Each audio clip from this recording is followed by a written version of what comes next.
been nearly 2 months at Jupiter Drawing Room. How has it been? Wow, I think is the only word that you could probably use. It's been quite a rebaptism of fire.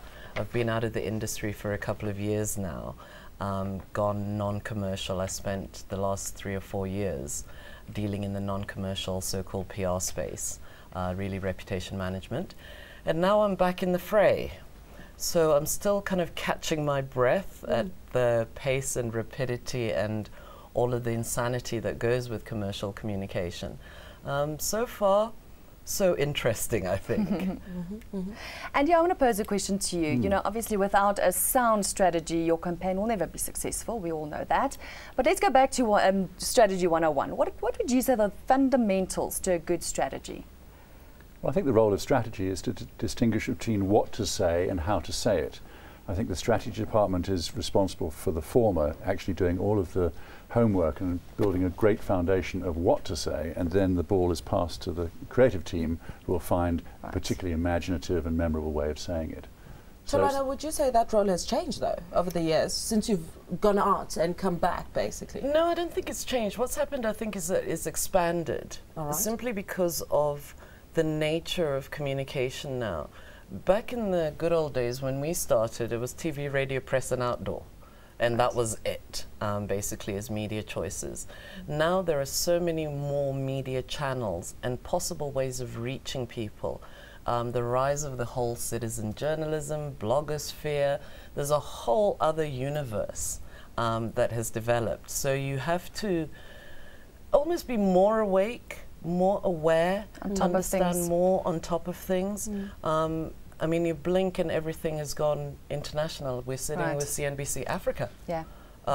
We're going international right now. That was unheard of not even 10 years ago. And your philosophy, Jupiter's philosophy, really says that know your subject and the words will follow. Yes. So to what extent do you research your client before coming up with a strategy? Are there interesting things that you can share with us? Yeah, strategy is always interesting because the challenge starts off with the quality of the brief coming in from the client. Right. Now, if a client doesn't really know what they want, they kind of know the area that they want to play in, it becomes very, very difficult. Where you do have disciplined clients, I'd love to mention names, but I won't. Very, very disciplined. They know their markets. They know how to brief. They understand what an agency can and can't do. Then it's an absolute pleasure. It's easy. They do a lot of the groundwork for you. What we are finding, however, and Andy can comment on this, is what is now the depth of expertise on the client side. We're finding that quite challenging. I think in the earlier days, the marketing / communication department was not as involved in a whole bunch of other areas perhaps as it is now. So the quality of marketeer over the last while has not been as great as I think it can be and ought to be. That's not to say we don't have great marketers in South Africa. Of course. But certainly I'm finding it a greater challenge than I did, 15, 20 years ago. Do you agree with that, Andy? Yes, I think I would. I think that the rise of marketing as a discipline and its greater acceptance within the business community has meant that the demand for good marketers has had to keep pace. And I don't think the supply has kept up with that. So I think that is a problem, that there's a need for good marketers. But it's also complex on Tholoana's side of the fence, because a great strategist has to be more than an analyst in the sense of being good with figures and market research and data. They have to be anthropologists, they have to be psychologists, they have to be creatives as well.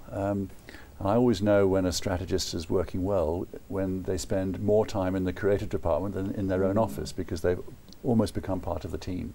So good, versatile, effective strategists, as on my left, are thin on the ground. And I guess, Tholoana, your honours degree in social anthropology comes in quite handy. Yes. However, you've been quoted as saying you believe recessions are great training grounds for strategists. Yes. How so? It means that you have to go beyond what you would normally do. The easiest thing to do is the classic communication. When all else fails, stick it on TV and it'll kind of work. Right. And it's commercial. In recessionary times, you don't have the luxury of being able to do the great, what we call the stonker commercial, but those days are long gone, where you'd have a 60-second sweeping vistas shot in Jordan, the whole catastrophe. It's not going to happen anymore. So in recessionary times, I think you have to apply your mind a lot more carefully, and in fact, to Andy's point, be a lot closer to the consumers. Some interesting reports coming through now is that everybody's back cocooning. They're going back into their homes. Now, that presents us with a challenge as communicators. How do we reach them in their homes? Right. Because they're no longer out in the malls. They're no longer necessarily shopping as much as they used to, and their eyeballs are no longer where they used to be. So it's not necessarily above the line, but it's more below the line. And don't you find that clients are looking for campaigns that are more measurable, they want more bang for their buck, they want to know that it's working? Absolutely. I mean, you cannot, you simply cannot just take something to market and walk away and pray. It would be fabulous if you could. Yes, we have to be absolutely measurable, and that means upfront, being very clear about what your objectives are.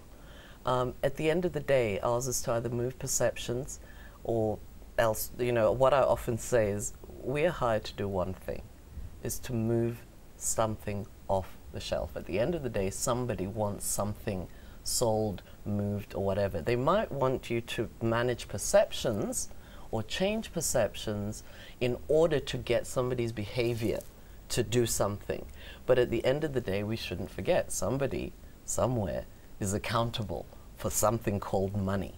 And I think it's hell of easy to enjoy the creative side and forget that actually there are 50 cans of baked beans that have got to leave the shelf. Right. You know? Andy, could you give us some examples, touching on the recession again, of creative concepts that have been developed specifically in the recession to give customers, you know, or clients more bang for their buck, thinking out of the box, being creative, coming up with different ideas than just the classical media platforms? Well, I think the first point is that it is always assumed that in a recession people will flee to cheap brands. They'll go for the house brands, they'll go for the cut price brands.